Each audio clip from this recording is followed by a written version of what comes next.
ಮಹಾರಾಷ್ಟ್ರ ರಾಜ್ಯ ಮಾಸನೂರಿಗೆ ಬರ್ತಾರೆ. ಆ ಮಾಸನೂರಿನಲ್ಲಿ ಒಂದು ಸಿದ್ದೇಶ್ವರ ಗುಡಿ ಅಂತಿತ್ತು, ದೊಡ್ಡ ಗುಡಿ ಇತ್ತು. ಆ ಮಾಸನೂರಿಗೆ ಸಿದ್ದೇಶ್ವರ ಗುಡಿಗೆ ಬರ್ತಾರೆ. ಸಿದ್ದೇಶ್ವರ ಗುಡಿಗೆ ಬಂದು ಒಳಗೆ ಹೋಗಿ ನೋಡ್ತಾರೆ, ಒಂದು ದೊಡ್ಡ ಲಿಂಗಿತ್ತು. ಆವಾಗ ರೇವಣಸಿದ್ಧರು ಆ ಲಿಂಗಕ್ಕೆ ನಮಸ್ಕಾರ ಮಾಡಿ ತಮ್ಮ ಒಳಗಿರ್ತಕ್ಕಂಥ ಜೋಳಿಗೆ ಒಳಗಿನ ಭಸ್ಮ ತೆಗೆದು ಆ ಲಿಂಗಕ್ಕೆ ಲೇಪನೆ ಮಾಡ್ತಾರೆ. ಲಿಂಗಕ್ಕೆ ಲೇಪನೆ ಮಾಡಿ ಆವಾಗ ಅವರು ಹೋಗಿ ಒಂದು ಆ ಗುಡಿ ಬಾಜು ಒಂದು ಮಂಟಪ ಇತ್ತು. ಆ ಮಂಟಪದ ಮುಂದೆ ಹೋಗಿ ಕೂಡ್ತಾರೆ.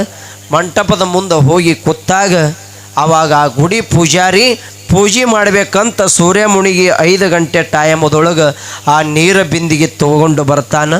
ಬಹುತೇಕ ಇದು ಭಾಳ ದೊಡ್ಡ ವಿಷಯದ, ಸಮಾಧಾನದಿಂದ ಅದು ಕೇಳುವುದದ. ಸಮಯ ಇವಾಗ ಭಾಳ ಆಗಿದೆ, ಇದನ್ನೇ ಒಂದು ಅರ್ಧ ತಾಸು ಮ್ಯಾಲೆ ಹೋಗ್ತದೆ.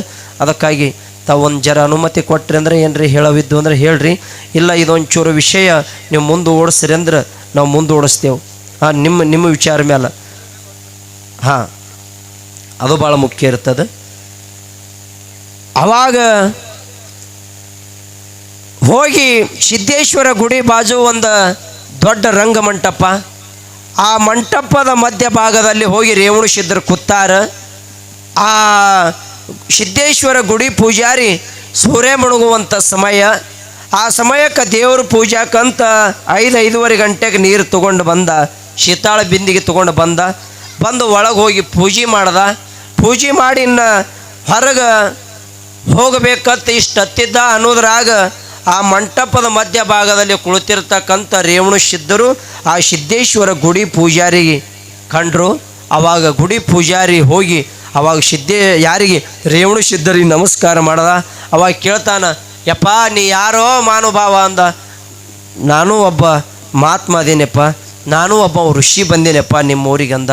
ಹೌದು, ಭಾಳ ಚಲೋ ಆಯ್ತು ಬಂದಿ, ಕರೆ ಆ ಕಡೆ ಊರ ಕಡೆ ನಡಿ, ಇಲ್ಲಿದು ನಿನಗಿನ ಗೊತ್ತಿಲ್ಲ ಅಂದ. ಯಪ್ಪ ಯಾಕೋ ಅಂದ. ಯಾಕಂತ ಕೇಳಬೇಡ, ಇಲ್ಲಿದ ಪರಿಸ್ಥಿತಿ ಬೇರೆ ಅದಂದ.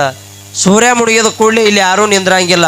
ಅಲ್ಲಿ ಯಾಕೆ ನಿಂದಿರ್ತಿದ್ದಿಲ್ಲ ಅಂದ್ರೆ ಆ ಸಿದ್ದೇಶ್ವರ ಗುಡಿ ಮುಂದೆ ಒಂದು ದೊಡ್ಡ ಹೆಮ್ಮರ ಬೆಳೆದಿತ್ತು. ಏನ್ರಿ, ದೊಡ್ಡ ಹೆಮ್ಮರ ಬೆಳೆದಿತ್ತು. ಆ ಹೆಮ್ಮರದೊಳಗೆ 2 ತಗಣಿಗಳಿದ್ದು. ರಾತ್ರಿ ಆದ ಕೂಡಲೇ ಅಕಸ್ಮಾತ್ ಯಾರೇ ಗೊತ್ತಿಲ್ಲಾರ್ದವ್ರು ಬಂದು ಆ ಗುಡ್ಯಾಗ ವಸ್ತಿ ಮಾಡಿದ್ರೆ ರಾತ್ರಿ 12 ಆಯ್ತಂದ್ರೆ ಎಲ್ಲ ಸಂಪಾಯ್ತಂದ್ರೆ ರಾತ್ರಿ ಬಂದು ಆ ಗುಡ್ಯಾಗ ಮನ್ಕೊಂಡವ್ರು ಅವ್ರಿಗೆ ಕುತ್ತಿಗೆ ಹಿಚ್ಚಿಗೆ ರಗತ್ತ ಹೇರುತ್ತಿದ್ದವು. 2 ತಗಣಿಗಳು ಅಂದ್ರೆ ರಾಕ್ಷಸರು. ಅವಾಗ ಈ ರೇವಣಸಿದ್ಧರಿಗೆ ಹೇಳ್ತಾನವ ಸಿದ್ದೇಶ್ವರ ಗುಡಿ ಪೂಜಾರಿ, ಯಪ್ಪ ನಿನಗೆ ಗೊತ್ತಿದ್ದಂಗಿಲ್ಲ, ಇಲ್ಲಿ ದೊಡ್ಡ 2 ತಗಣಿಗಳದಾವ. ರಾತ್ರಿ ಆಯ್ತಂದ ಕೂಡಲೇ ಅವು ಬಂದು ಅವನ್ನ ಹೆಂಗೆ ಮಾಡ್ತಾವಂದ್ರೆ ಬಂದವರಿಗೆ ಅವಕ್ಕೆ ಕುತ್ತಿಗೆ ಹಿಚ್ಚಿಕ್ಕಿ ಒಳಗಿನ ರಕ್ತ ಎಲ್ಲ ಕುಡಿದು ಮುಂಜಾನೆ ಹೊತ್ತು ನೋಡಿದ್ರೊಳಗಾಗಿ ಕರೆಂಟ್ ಹತ್ತಿ ಬಿದ್ದಾರನಂಗೆ ಹಂಗೆ ರಗತ್ ಕುಡಿದು ಒಗದಿರ್ತಾವ. ಬಹುತೇಕ ಇಲ್ಲಿ ಯಾರೂ ಬಂದು ಮನ್ಕೊಂಗಿಲ್ಲ ರಾತ್ರಿ. ಅದಕ್ಕೆ ಇವಾಗ ನೀ ಇಲ್ಲಿ ಕುಂದ್ರಬೇಡ, ಬೇಕಂದ್ರೆ ಊರಾಗ ನಡಿ. ಊರಾಗ ಅಲ್ಲಿ ಹನುಮಂದೇವ್ರ ಗುಡಿ ಅದ, ಆ ಊರು ಹನುಮಂದೇವ್ರ ಗುಡಿಯಾಗ ಕುಂದ್ರಕತ್ತಿ. ಬೇಕಂದ್ರೆ ನಿನಗೆ ಅಲ್ಲಿ ನಾನು ಪ್ರಸಾದ ವ್ಯವಸ್ಥೆ ಮಾಡ್ತೀನಿ, ಅಲ್ಲೇ ಉಂಡು ಮುಕ್ಕೋಕತ್ತಿ ನಡಿ ಅಂದರು. ಅವಾಗ ರೇವಣಸಿದ್ಧರತ್ತಾರ, ಅಟ್ಟು ಹೇಳಿದ ಭಾಳ ಚಲೋ ಮಾಡ್ದು, ನಾ ಬರಂಗಿಲ್ಲ, ನೀವು ಹೋಗಿ ಮನೆಗೆ. ನೋಡ್ರಿ ಹೆಂಗತ್ತಾರ. ಅಕಸ್ಮಾತ್ ಇಲ್ಲೊಂದು ಜರ ಪಿಸಾಶಿ ಅದ ಅಂದ್ರೆ ನಾವು ನಿಂದಿರ್ತೇವನು, ನಿಂದ್ರಲ್ಲ. ಅವಾಗ ರೇವಣಸಿದ್ಧರತ್ತಾರ, ಭಾಳ ಚಲೋ ಹೇಳ್ದು, ನೀ ನಡಿ, ನಾ ರಾತ್ರಿ ಇಲ್ಲೇ ವಸ್ತಿ ಮಾಡ್ತೀನಿ ತಂದಾಗ ಅವ ಗುಡಿ ಪೂಜೆ ಮಾಡುವಂಥ ಪೂಜಾರಿ ಹೇಳ್ತಾನೆ, ಬಹುತೇಕ ನೀನು ಸಾವು ಸರದ ಬಂದಂಗೆ ಕಾಣ್ತದೆ, ನಾರಿ ಏನು ಮಾಡಾಮದೀನಿ, ಏನು ಅದನ್ನು ನೀನು ಫಲಭೋಗಿ ನೀವು ನಾ ಹೋಗ್ತೀನಂತ ಆ ಗುಡಿ ಪೂಜಾರಿ ಹೊಳ್ಳಿ ಮನೆ ಕಡೆಗೆ ಹೋಗ್ಯಾನ. ಅವಾಗ ರೇವಣಸಿದ್ಧರು ಅಲ್ಲೇ ರಂಗ ಮಂಟಪ ಹತ್ತಿರ ಗುಡಿ ಮಧ್ಯ ಭಾಗದಲ್ಲಿ ಮನ್ಕೊಂಡಾರ. ರಾತ್ರಿ 12 ಆಯಿತು.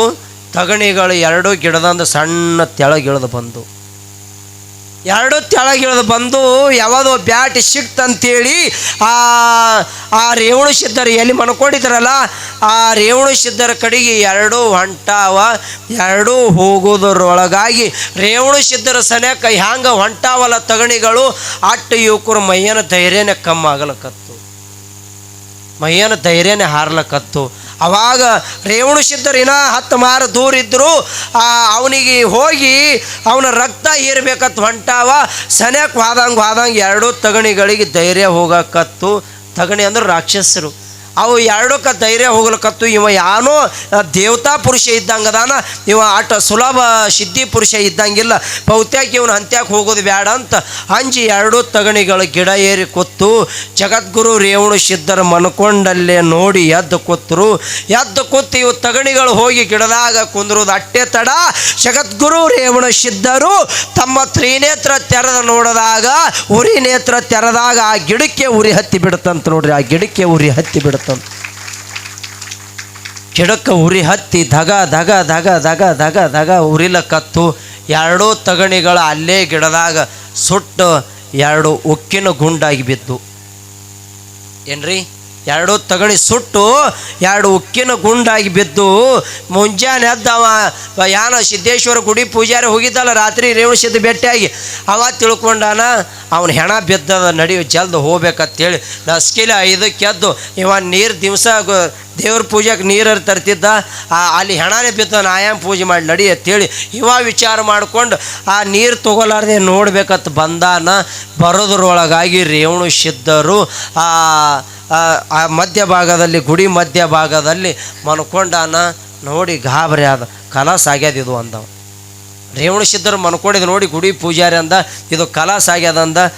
ಹೋಗಿ ನೋಡ್ತಾನ, ಸನ್ಯಾಕೆ ಹೋಗಿ ನೋಡಿದ್ರಾಗ ರೇವಣ ಸಿದ್ಧರು ಎದ್ದು ಕೂತು ನಗಲಕತ್ತಾರ.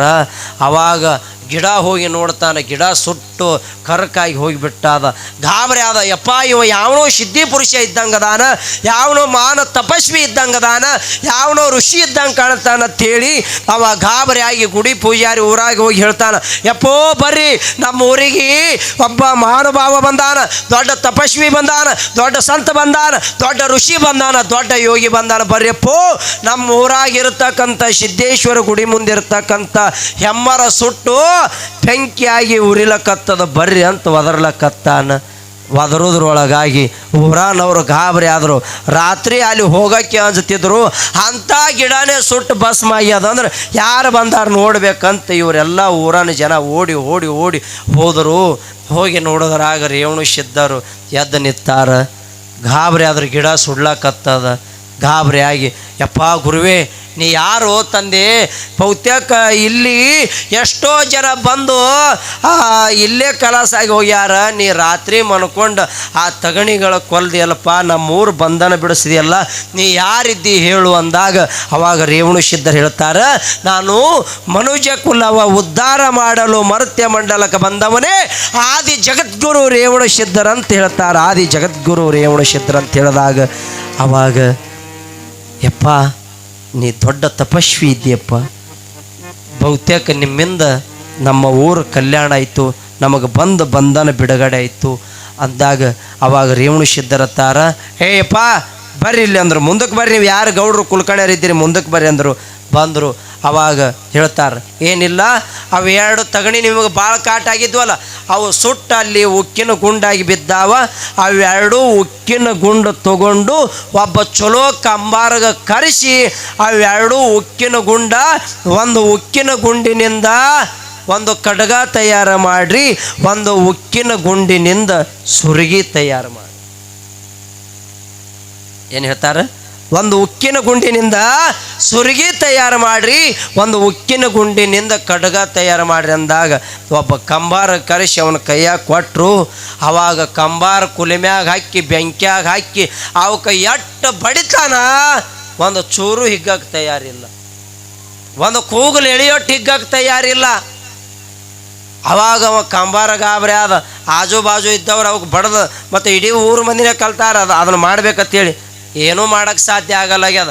ಇಟ್ಟಾಗದಕ್ಕೆ ಅವ ಕುಲಿಮ್ಯಾಗ ಹಾಕಿ ಎಟ್ಟು ಬಡಿದ್ರು ಅವು ಅಳಗ್ಯಾಡಕ್ಕೆ ತಯಾರಿಲ್ಲ. ಅವಾಗ ಒಬ್ಬ ಬ್ಯಾಟಿಗಾರ ಒಂದು ಮಲ ಬ್ಯಾಟಿ ಆಡ್ಕೊಂಡು ದಾರಿಗೊಂಟ ಹಿಂಗೆ ತೊಗೊಂಡು ಹಾಯ್ದು ಹೊಂಟಿದ್ದ. ದಾರಿ ಮೇಲೆ ಕುಲಿಮ್ಯಾಗ ಹಾಕಿ ಇವ್ರು ಬಡಿಲಕತ್ತಿದ್ರು.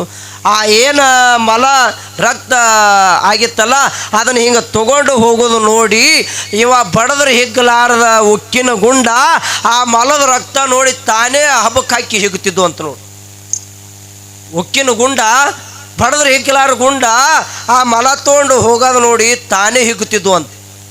ಅವಾಗ ಜಗದ್ಗುರು ರೇವಣ ಸಿದ್ಧರು ಹೇಳ್ತಾರೆ, ಯಪ್ಪ ಇವು ಹಿಂದಿನ ಜನ್ಮದೊಳಗೆ ಮಾಡಿದ್ದ ಇವು ಪಾಪಕ್ಕಾಗಿ ಇವು ತಗಣಿಗಳಾಗಿ ಹುಟ್ಟ್ಯಾವ, ಈಗ ಇವು ರಕ್ತ ಕುಡ್ದಿದ್ದಕ್ಕಾಗಿ ಆ ರಕ್ತ ನೋಡಿ ಹಿಗ್ಗಲಕತ್ತಾವು. ನೀವು ಬಡದ್ರೆ ಹಿಗ್ಗಲಯ್ಯವ ಅಂದ್ರೆ ಇವಕ್ಕೆ ಏನು ಮಾಡತ್ತ ಕೇಳಿದ್ರೆ ನೀ ಬಡದು ಹಿಗ್ಗಸ್ರೆ ಹಿಗ್ಗವಲ್ಲ, ಆ ಮಲ ನಿನ್ನ ಕೈಯಾಗ ತಗೋ, ಏನೋ ಆ ಮಲ ನಿನ್ನ ಕೈಯಾಗ ತಗೋ, ಅವಕ್ಕೆ ಹ್ಯಾಂಗೆ ಹಿಗ್ಗಿಸ್ಬೇಕು, ಅವಕ್ಕೆ ಹ್ಯಾಂಗೆ ಚಿತ್ರ ಮಾಡಬೇಕು ನೋಡು. ಬರೀ ನೀ ಮಲ ಹಿಡಿದು ಹಿಂಗೆ ಹಿಂಗೆ ಮ್ಯಾಲೆ ತಿರುವಾಡು, ತಾನೇ ಹಿಗ್ಗಿ ತಾನೇ ಆಗ್ತಾವೆ, ತಾನೇ ಆಗ್ತಾವೆ, ತಾನೇ ಆಗ್ತಾವೆ ಅಂದಾಗ ಕಂಬಾರನ ಕೈಯಾಗ ಆ ಬ್ಯಾಟಿಗಾರ ಮಲ ಕೊಟ್ಟ. ಆ ಕಡ್ಗ ಹೆಂಗೆ ಬೇಕು ಹಿಂಗಿತ್ತಲ್ರಿ, ಅದು ಆ ಮಲ ಹಿಂಗೆ ಮ್ಯಾಲ ಅಂತರ್ಲೆ ಹಿಡಿದು ಹಿಂಗೆ ಹಿಂಗೆ ಹಿಗ್ಗಿಸ್ಬಿಟ್ಟ. ಅವು ಬಡಿಯೋದೇ ಬೇಕಾಗಿಲ್ಲ, ನಾವು ತಾನೇ ಹಿಗ್ಗಿ ಅದು ಕಡ್ಗ ಐತಂತ. ಸುರ್ಗಿ ಹೆಂಗೆ ಬೇಕಾಗಿತ್ತು ನೋಡು, ಹಂಗೆ ಸುರ್ಗಿಗೆ ಹೆಂಗೆ ಬೇಕಾಗಿತ್ತಲ್ಲ ಹಂಗೆ ಮ್ಯಾಲ ಅಂತರ್ಲೆ ಮಲ ಹಿಡಿದು ಅದನ್ನು ಹಿಗ್ಗಿಸ್ಬಿಟ್ಟ. ಅದು ಮತ್ತೆ ತಾನೇ ಹಿಗ್ಗಿ ಸುರ್ಗಿ ಆಯ್ತಂತ ನೋಡ್ರಿ ಮಾನುಭಾವಿಗಳೇ, ಸುರ್ಗಿ ಆಯ್ತಂತ, ಸುರ್ಗಿ ಆಯ್ತಂತ. ಬಹುತೇಕ ಏನು ಇತಿಹಾಸ ರೀ, ಏನು ಇತಿಹಾಸ ರೀ. ಅವಾಗ ಜಗದ್ಗುರು ರೇವಣ ಸಿದ್ಧರು ಹೇಳ್ತಾರೆ, ಅಪ್ಪ ಇನ್ನು ತಮ್ಮ ಊರ ಪಾವನ ಆಗಲಿ, ತಮ್ಮ ಊರ ಕಲ್ಯಾಣ ಆಗಲಿ ಅಂಥೇಳಿ ಜಗದ್ಗುರು ರೇವಣ